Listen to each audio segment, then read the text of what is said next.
राजा हेम और उनके पुत्र की कथा धनतेरस के त्योहार से जुड़ी एक प्रमुख और रोचक कथा है। ये कहानी मृत्यु के देवता यमराज से जुड़ी है और ये बताती है कि कैसे एक विवाहित स्त्री, उसकी बुद्धिमत्ता और प्रेम ने उसके पति को अकाल मृत्यु से बचा लिया।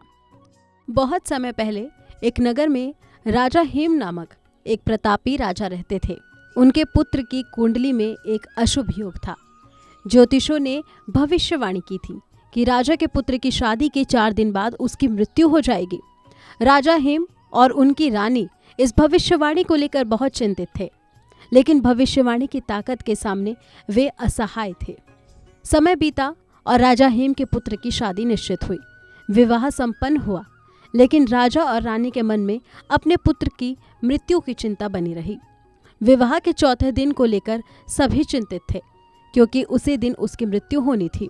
राजकुमार की पत्नी, जो बहुत समझदार और बुद्धिमान थी, अपने पति को बचाने के लिए एक उपाय सोचा। उसने अपने पति के कमरे को बहुमूल्य गहनों और सोने चांदी के सिक्कों से भर दिया।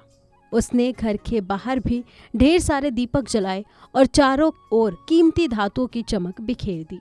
फिर वह सारी रात जागती रही और अपने पति के साथ बैठकर उसे कहानियां सुनाने लगी, ताकि उसका ध्यान कहीं और न जाए और वह जागता रहे।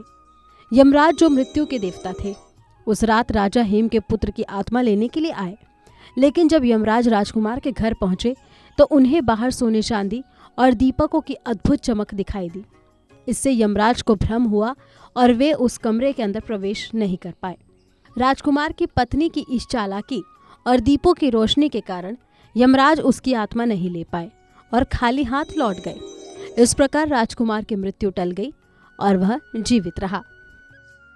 इस कथा से ये संदेश मिलता है कि जीवन में किसी भी कठिनाई का सामना धैर्य, प्रेम और बुद्धिमानी से किया जा सकता है। यदि मन में सच्ची श्रद्धा और प्रेम हो तो मृत्यु जैसी बाधाओं को भी टाला जा सकता है। धनतेरस का पर्व इसी विश्वास और आशा का प्रतीक है, जहां लोग अपने घरों में दीपक जलाकर सुख, समृद्धि और दीर्घायु की कामना करते हैं।